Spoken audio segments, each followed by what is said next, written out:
Okay, so today we are starting with a comprehensive look at a figure whose influence on modern culture, commerce, and political conversation is, well, it's truly unprecedented.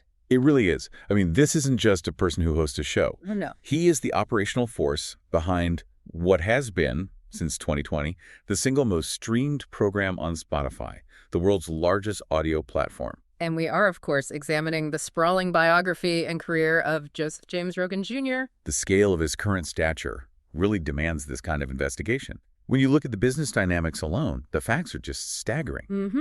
We're talking about the host who secured that massive licensing deal with Spotify in 2020. The initial estimates put it at around $200 million. And what truly sets the stage for understanding his power in 2026 is the renegotiation of that deal. Because in 2024, the contract was renewed for an estimated $250 million. But here's the critical detail. Right. The show is no longer exclusive to Spotify. That shift from a $200 million exclusive deal to a $250 million non-exclusive one, that speaks volumes. It says everything about his leverage in the media ecosystem today.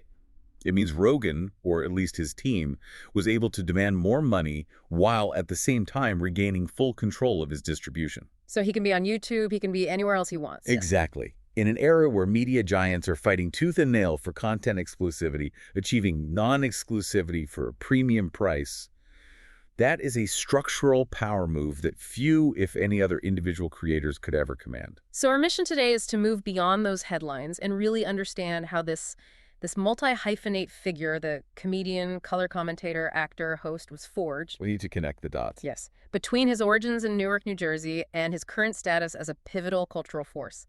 He was born on August 11th, 1967, which puts him at 58 in the context of our source material, and we want you, the learner, to grasp the full, complex narrative.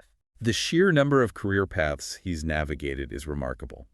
It's a story defined by movement, by conflict, and by this constant search for structure, which is evident right from the very start. Let's start there with those foundational years. The family heritage, it includes an Irish paternal grandfather and 3 Italian grandparents. But what really defined his early life wasn't heritage, it was disruption. Instability, for sure. His parents divorced when he was just 5 years old. And the contact with his father, who was an architect, it just stopped completely by the time Rogan was 7. Right, and those missing years, they still had an impact. The specific memory Rogan has carried into adulthood about his father is characterized by what he recalls as brief, violent flashes of domestic violence. This is a heavy thing to carry. It is, but what's psychologically interesting, as the sources note, is that he is explicit in stating he doesn't hate the guy or carry resentment.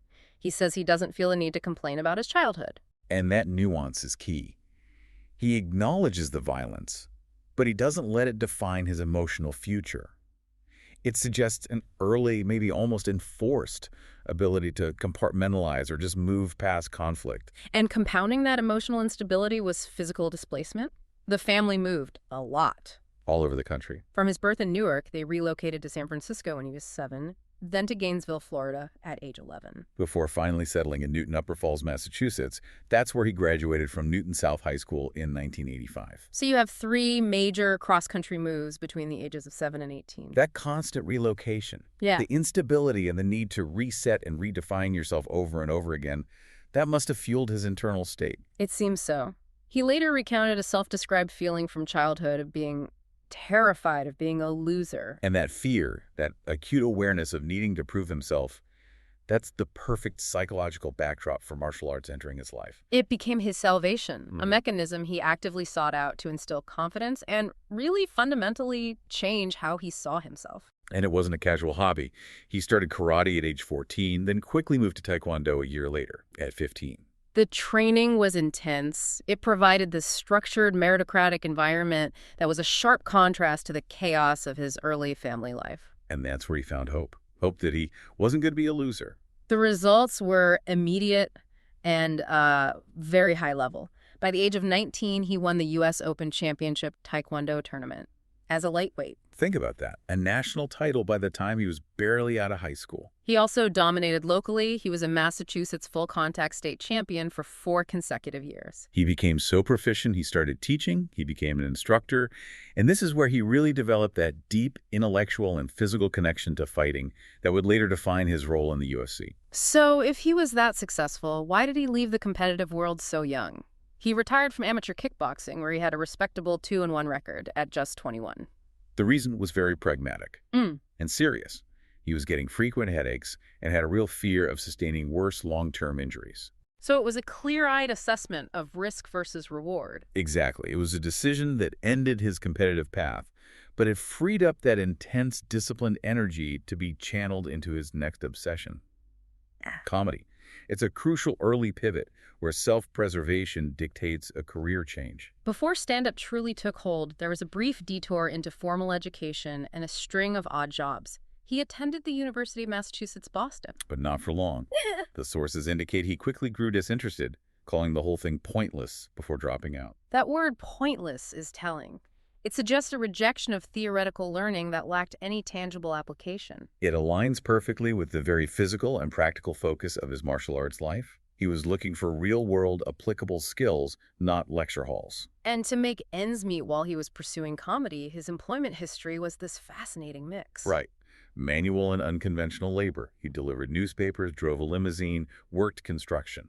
And he kept teaching martial arts, both at Boston University and in Revere. And, in one of the more surprising details, he assisted a private investigator. This background in physical labor, self-defense teaching, and investigative work, it just contrasts so sharply with the world of Hollywood he was about to enter. It reinforces the image of someone who was willing to, scratch and grind, focusing on practical necessity while nurturing this artistic ambition. And that desire to make a living is what eventually led him, almost accidentally, into comedy. The source material shows he initially had no intention of becoming a professional comic. No, not at all. His start in stand-up was purely organic. Yeah. He was known for making his friends from the martial arts gym and his taekwondo school laugh with impressions and jokes. And it was they who convinced him to try an open mic night. The artistic inspiration, though, that came from a major cultural moment. Richard Pryor's special, live on the Sunset Strip. Rogan said it affected him in such a profound way that nothing had ever made him laugh like that before. It really provided the template for the kind of raw, boundary-pushing comedy he would try to emulate. And that first gig wasn't spontaneous. He spent 6 months in dedicated preparation, honing the material and practicing his delivery before he finally took the stage. August 27, 1988, at age 21, at an open mic in Boston. That 6 months of prep, it just echoes the discipline he learned in the dojo. You don't just show up, you train relentlessly. His initial style was firmly rooted in blue comedy. Right. For listeners who might not be familiar, this refers to material that's often explicit, profane, and focuses heavily on taboo topics. That kind of content led him toward unconventional early venues like strip clubs and bachelor parties. Performing in those environments where the audience is often drunk, hostile, or totally distracted, that's a crucible for a comic. It forces you to be confrontational, sharp, constantly adaptable. Traits that we see resurface later when he's confronting political figures or other comedians. The crucial managerial connection arrived quickly. He met talent manager Jeff Sussman at a Boston comedy club. And Sussman saw just a 5-minute routine, liked the aggressive style, and offered to manage him on the spot. That relationship would prove critical for his move into television. Before that move, it's worth noting his cited influences: Richard Jenius, Lenny Bruce, Sam Kinison, and Bill Hicks. That list is a lineage of comics who are often raw, challenging, and deeply philosophical. They used comedy to question societal norms, which aligns perfectly with the future direction of his long-form conversations. The big geographic pivot to Los Angeles happened in 1994, and it paid off immediately. He got his first national TV spot on MTV's half-hour comedy hour. But it's here that we see his first major strategic business decision regarding media. MTV offered him a 3-year exclusive contract. It included developing a game show pilot for just $500. And he declined the offer. He opted instead to let his manager shop his tapes around, which sparked a small bidding war. He ended up accepting a development deal with the Disney Network. That choice declining the security of an MTV contract for a broader, potentially riskier path with Disney. It shows an early preference for control and higher upside over immediate locked-in earnings. That Disney deal quickly led to his first major acting role, the 9-episode Fox sitcom Hardball in 1994. He played Frank Valente, a young, ego-driven baseball player. And the hiring process, as he described it, was very telling. He claimed he told a Disney executive, if you can lie, you can act. Which suggests he had a low-effort, almost cynical view of the craft from the very start. That cynicism only intensified during his next and much longer sitcom run. From 1995 to 1999, he played the electrician Joe Gorelli on the NBC sitcom NewsRadio. A surprising detail is that he replaced Ray Romano after only one rehearsal. He worked closely with the writers to develop the character, but he openly admitted later that the character was a very dumbed-down, censored version of his true self. He grew bored with it, playing the same character every week, he said. He saw the work primarily as an easy, financially secure job that funded his true passion. And his true passion was always stand-up. He conceded that NewsRadio was a dream gig because it provided stability and earnings, which allowed him to continuously refine his stand-up material without financial stress. It was a means to an end. That period also contained profound personal tragedy.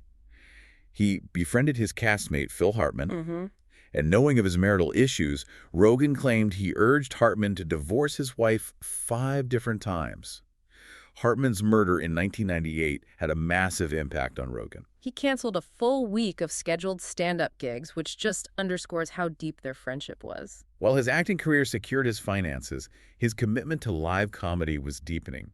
He began performing at the Comedy Store in Hollywood and was eventually hired as a paid regular by the legendary owner Mitzi Shore. But the financial arrangement at the Comedy Store was far from standard. Not at all. Rogan claimed he performed there for 13 years for free. Instead, he opted to pay for and install the club's new, expensive sound system, which reveals a profound commitment to the community and the venue itself. He prioritized the quality of the stage and the experience for other comics over his own immediate earnings. It was an investment. This period culminated in the release of his first album, I'm Gonna Be Dead Someday. It was recorded during 2 shows in Boston in December 1999 and released the following August. And it gained significant exposure, not only through traditional channels like The Howard Stern Show, but also through early digital disruption downloads via Napster. The turn of the millennium marks a major transition into 2 seemingly disparate worlds that would cement his visibility. The niche, burgeoning world of mixed martial arts, and the hyper-mainstream spectacle of reality TV. The UFC connection is rooted in his martial arts foundation. His interest sparked years before he joined the organization, specifically in 1994 when he watched Royce Gracie compete at UFC 2. That experience immediately drew him to Brazilian Jiu-Jitsu. His first official job for the UFC came in 1997 as a backstage and post-fight interviewer at UFC 12. He quit after only 2 years, though. Why did he quit? He quit because the role wasn't sustainable. His salary didn't cover the cost of traveling to the often remote, rural locations where the events were held in those early days. Again, we see him demonstrating a pragmatic awareness of financial viability. But his passion for the sport was clearly known. When Zuffa purchased the UFC in 2001, the new president, Dana White, reached out, offering him a job as a color commentator. And Rogan initially declined. He did. He was comfortable financially and just wanted to enjoy the sport. He famously said he just wanted to go to the fights and drink. But White was persistent. Very. He recognized Rogan's deep knowledge and charismatic energy. So in 2002, White made a highly unconventional offer. He hired Rogan for free, initially paying him only in prime event tickets for himself and his friends. And Rogan agreed to this for about 15 free gigs. The fact that he was willing to trade his expertise for access and enjoyment just underscores how genuine his connection to MMA was. Eventually, he did accept pay for the commentary role, working alongside Mike Goldberg until 2016, a partnership that really defined the sound of the UFC for a generation of fans. And his excellence in the commentator booth was consistently recognized. He won the Wrestling Observer Newsletter Award for Best Television Announcer twice and claimed the MMA Personality of the Year award multiple times. He brought this infectious blend of technical insight and pure excitement to the broadcast, appealing to both the hardcore fan and the casual viewer. Running parallel to this niche role was the spectacular mainstream exposure of Fear Factor. Right. He hosted the American edition from 2001 to 2006 and then came back for a final season in 2011. He initially hesitated, rejecting the job because he genuinely believed NBC would never actually air the show's graphic and often repulsive challenges. So his motivation for taking the job was purely utilitarian for his main career. stand-up comedy. Exactly. He accepted the role primarily to accumulate observations and anecdotes for his acts.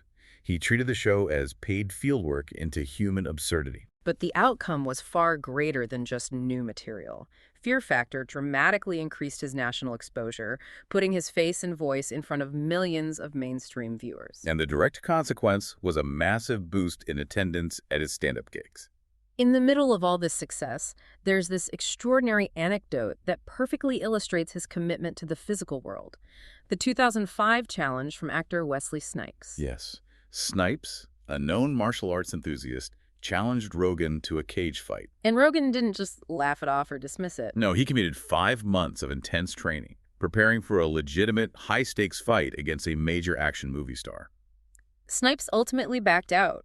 Rogan believed it was due to the actor needing a quick payout, potentially related to his pending IRS investigation for tax evasion. The sheer seriousness with which Rogan approached this celebrity challenge just highlights the indelible role martial arts plays in his self-identity. Following the initial run of Fear Factor, Rogan admitted he felt lazy and uninspired by the routine of TV work and deliberately refocused his energy back on stand-up. And this intense dedication to his craft led to one of the most volatile and famous confrontations in modern comedy history. We're talking about the infamous 2007 confrontation with fellow comedian Carlos Mencia. This wasn't a spontaneous eruption. It was the climax of years of tension. Rogan had been publicly accusing Mencia of joke thievery since 1993, long before it was a viral topic. He escalated the claims with a detailed blog post in 2005, providing specific examples of Mencia allegedly stealing material from other comics. And the showdown happened on stage at the Comedy Store in February 2007. Rogan walked onto the stage during Mencia's set and just confronted him directly. The entire incident was captured on video, uploaded to YouTube, and the subsequent sharing of evidence and comments from other figures like George Lopez and Ari Shaffir turned it into a massive cultural event. The professional consequences were immediate and severe. His talent agency expelled him because they also managed Mencia. And he was banned from the Comedy Store, the very venue he had invested in years earlier, by buying their sound system. Yet the sources note a profound inverse reaction within the comedy community. Right. Rogan later stated that every single comic he spoke to was thankful for the confrontation. They saw it as necessary action against intellectual property theft that had plagued the industry. He quickly signed with a new agency, William Morris, solidifying his reputation as a defender of comedy integrity, even at a personal professional cost. He did take other, less impactful TV roles during this period.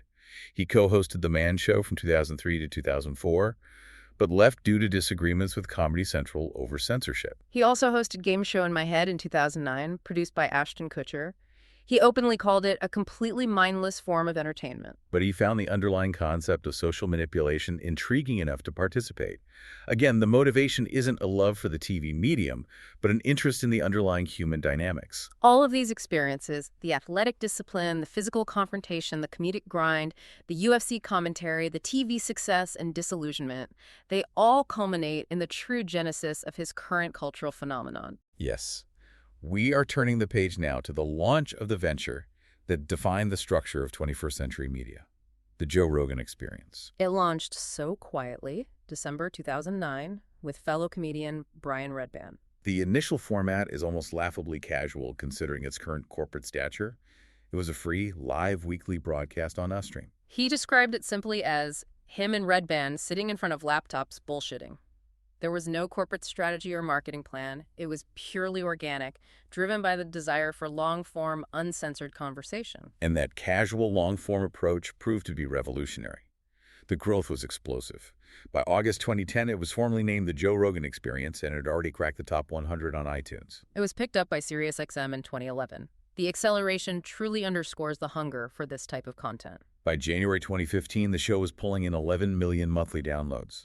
By October of that same year, it had surged to 16 million downloads per month. That velocity created the scenario for the massive corporate deals we discussed earlier. The 2020 multi-year licensing agreement with Spotify, valued at that estimated $200 million, made the show exclusive to Spotify starting in January 2021. This meant video stopped being uploaded directly to YouTube, which frustrated many longtime listeners who preferred that platform. Non-exclusivity was the central axis of the relationship for 4 years. But the renewal in 2024 for an estimated $250 million marked a fundamental reversal. The show will no longer be exclusive to Spotify. And this is a monumental shift in the power dynamic. When Rogan signed the exclusive deal, he traded audience reach for guaranteed massive financial security. But now, By signing the non-exclusive deal, he retains the massive payment and regains his ability to distribute widely across multiple platforms, maximizing his total audience and influence. It shows how critical he is to Spotify's platform viability that they were willing to pay a premium to lose exclusivity. beyond the show itself, we need to look at his major business ventures. Starting with Onnit, the supplements and fitness company he co-founded and frequently advertises. Onnit achieved a massive financial milestone when it was sold to Unilever in 2021. This secured Rogan's financial future well beyond the Spotify deals. However, the venture hasn't been without controversy. Right. In April 2024, a lawsuit was filed against Onnit. It alleged that its cognitive performance supplement, Alpha Brain, performed no better than a placebo in testing. The suit argued the product was surrounded by false, misleading, and deceptive advertising. This legal entanglement highlights the scrutiny that arises when a media platform is used to heavily promote a co-owned commercial product. And his influence isn't just digital or commercial, it's now physical, deeply rooted in his new home base of Austin, Texas. In 2022, Rogan purchased and renovated the historic Ritz Theater, opening it as the comedy mothership in March 2023. The source material is quite specific in characterizing this venue. They call it his anti-cancel culture club. That label indicates that the club is designed to be a sanctuary for comedy, a place where comics can test boundaries and be provocative without fear of immediate public outcry, reflecting his strongly held beliefs about free speech. The club is as much a cultural statement as it is a business venture. That brings us perfectly to the complex and often contradictory landscape of his evolving political and social views, many of which are debated daily on his platform. He self-described his identity in 2020 as libertarian-leaning. But that label doesn't neatly fit into a traditional party box. If we look at the specifics of his social views, they align with the left. He supports same-sex marriage, women's rights, the legalization of recreational drugs. Universal healthcare, universal basic income. Right. But there are powerful exceptions to that social liberalism that pull him sharply toward classical libertarianism and the right. He's an outspoken supporter of gun rights and the Second Amendment. And, perhaps more central to his entire political identity, he champions absolute freedom of speech and is vehemently opposed to cancel culture, which he sees as an engine for suppressing dissenting views, particularly those from the right. He also consistently criticizes American foreign policy rooted in military adventurism. His history of political endorsements is fascinating because it seems to follow a specific ideological pattern rather than a party line. In the 2012 Republican primary, he endorsed Ron Paul, calling him the only guy who is saying anything that makes any sense. Paul was known for his anti-war, anti-establishment stances. Then, in the 2020 Democratic primary, he endorsed Bernie Sanders, another figure running on an anti-establishment, highly disruptive platform. Stating, "I believe in him, I like him a lot." Later, in 2022, he also said Republican Ron DeSantis would be a good president. The pattern is clear. His core affinity is for disruptive, anti-establishment, high individual agency figures, regardless of whether they're on the far left or the far right. It's less about policy and more about perceived authenticity. This volatility and willingness to jump lines came to a head in the 2024 presidential election. In a highly consequential move, on November 4th, 2024, the day before the election, Rogan endorsed Donald Trump. The timing was critical. He cited an appearance on his show a couple of days prior by Elon Musk, claiming Musk made a compelling case for Trump and that he agreed with him every step of the way. The sources underscore the immense impact of this 11th hour backing. Trump's campaign viewed Rogan's endorsement as pivotal, leveraging his massive reach among young male and politically disengaged voters who typically bypass traditional media. Rogan essentially provided a direct, non-traditional channel for an anti-establishment message, and his support was widely regarded by commentators as a decisive factor in securing Trump's victory. A clear demonstration of the singular power of non-traditional media figures in shaping modern political outcomes. Yet the narrative complexifies almost immediately post-election. Rogan quickly demonstrated that his loyalty is not rooted in party affiliation or even personal allegiance. to the figure he helped elect. He became a vocal, personalized critic of several early Trump administration policies by March 2025. For instance, in March 2025, he criticized Trump's feud with Canada, calling it stupid, and sharing an anecdote that Canadians had booed us over tariffs during sporting events. By April 2025, he weighed in on immigration policies, specifically referring to the operation to deport immigrants to El Salvador as horrific. Further discontent was aired in July 2025. He criticized the administration's handling of the Epstein files, mentioning Jeffrey Epstein over 40 times in one single episode. He also criticized the policy to deport foreign students who are currently on college campuses. And perhaps most significantly, in August 2025, he reversed a key Trump talking point, stating publicly that Trump had no evidence to support the claim of widespread election fraud in 2020. This sustained post-election criticism confirms that Rogan's political compass is rooted in highly individualized reactions to policy and personality, rather than adherence to a political platform. He acts as an unpredictable, independent force, criticizing power when he perceives it, crossing lines he finds unacceptable, regardless of who he endorsed. Let's look at how this highly individualized political compass plays out on the global stage, starting with Canada. He has been highly critical of Prime Minister Justin Trudeau, calling him a fucking dictator and Canada communist. It's important to note the evolution of his opinion here. He had liked Trudeau prior to the COVID-19 pandemic. His views shifted based on Trudeau's implementation of pandemic policies, which Rogan perceived as authoritarian overreach. Regarding the conflict in Europe, in November 2024, Rogan was clear that the Russian invasion of Ukraine was 100% wrong. However, he quickly pivoted to criticizing U.S. foreign policy. Specifically, outgoing President Joe Biden for allowing Ukraine to strike mainland Russia with U.S.-supplied missiles. He addressed Ukrainian President Volodymyr Zelensky directly in strong language, stating he was about to start World War III, underscoring his deep concern about military escalation and interventionism.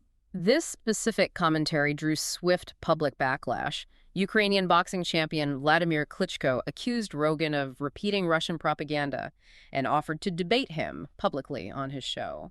We observed a similar pattern of strong initial claims, followed by retraction concerning the Israel-Gaza conflict in March 2024.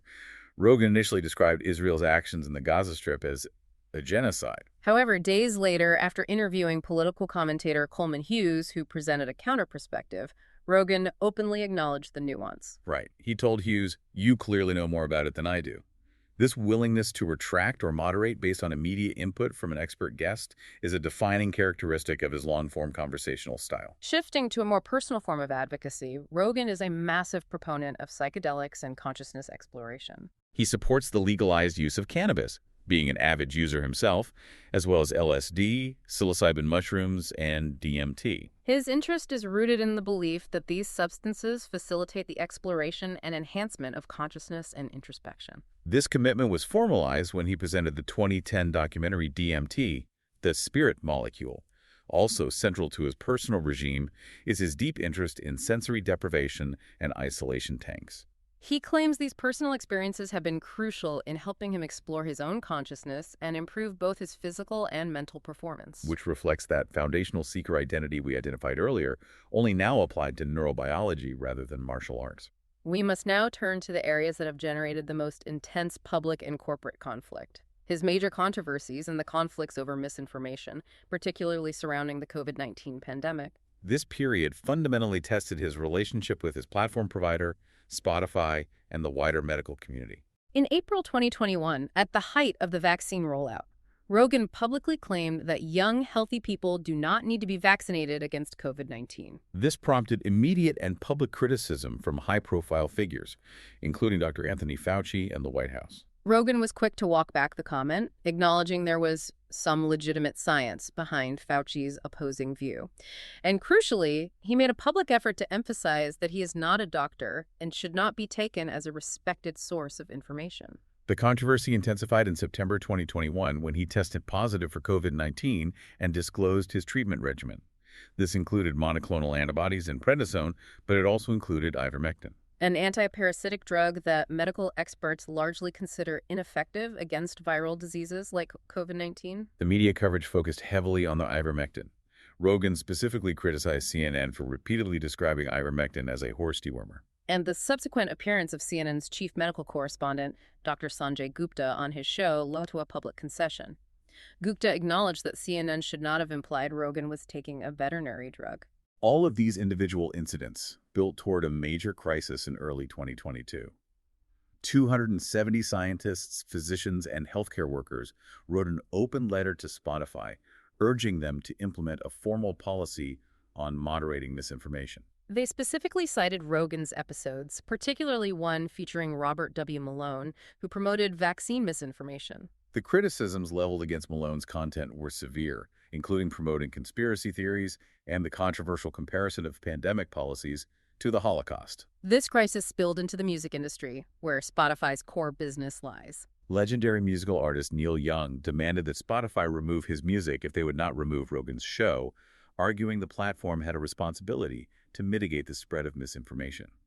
Spotify ultimately removed Young's catalog. Joni Mitchell followed suit in solidarity with the medical and scientific communities. Rogan's public response was careful. He denied intentionally spreading misinformation, though he pledged to try to balance out these more controversial viewpoints in future episodes. He also agreed with Spotify, adding a disclaimer to his videos whenever they touched upon scientific or medical topics. However, almost immediately afterward, a separate scandal erupted. Singer India Arie shared a video compilation showing Rogan repeatedly using a racial slur on older episodes of the show.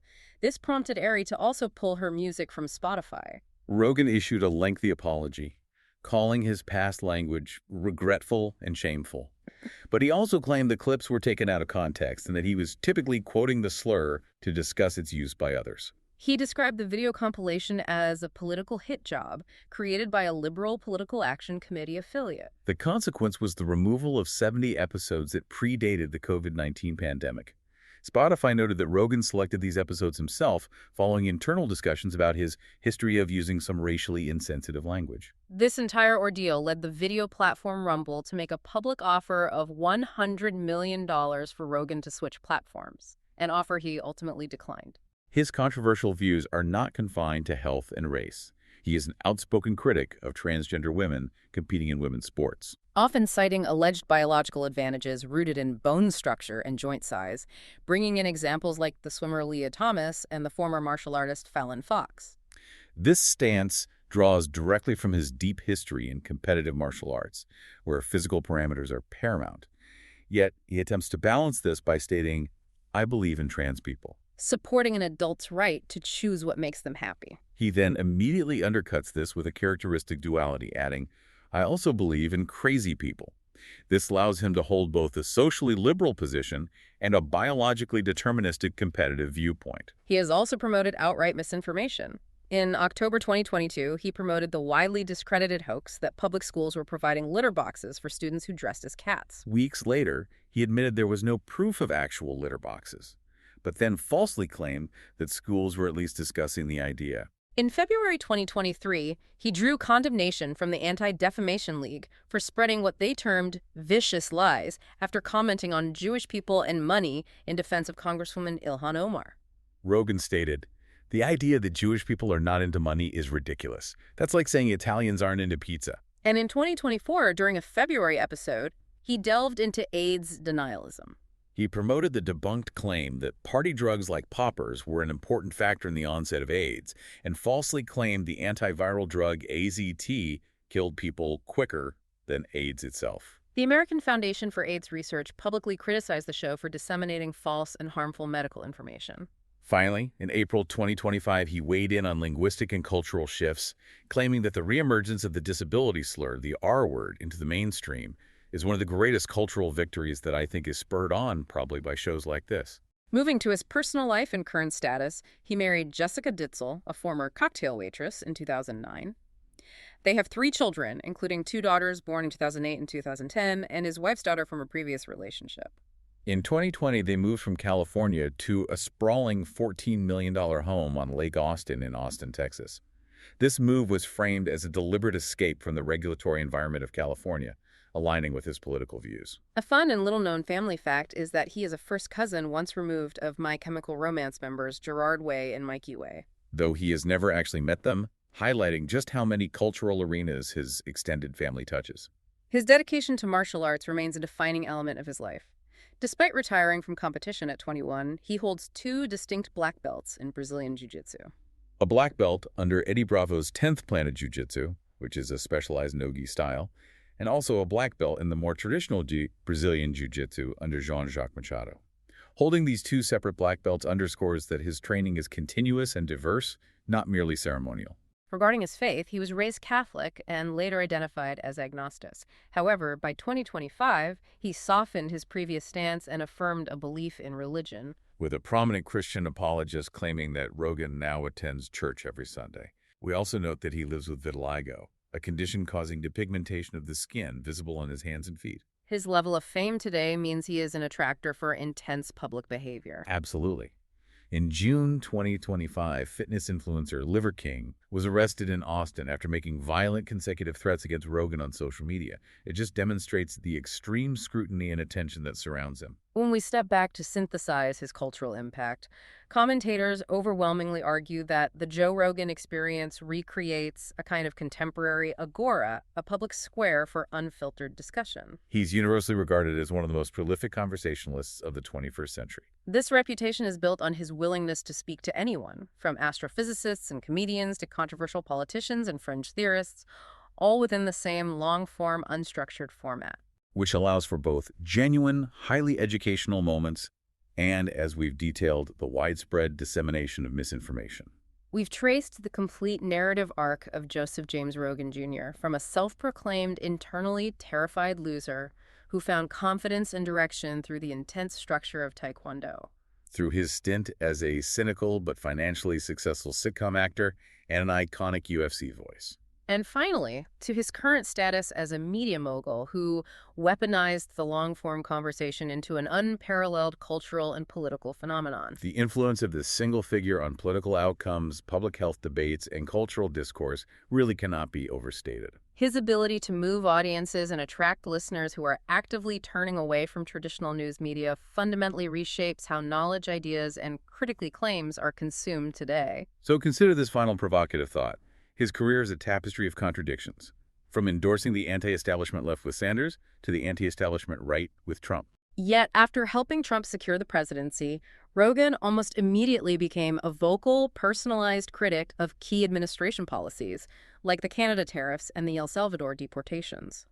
What does this highly personalized form of political commentary, rooted less in party loyalty and more in individual, unpredictable reactions to policy, mean for the future of public accountability when the messenger is also the kingmaker?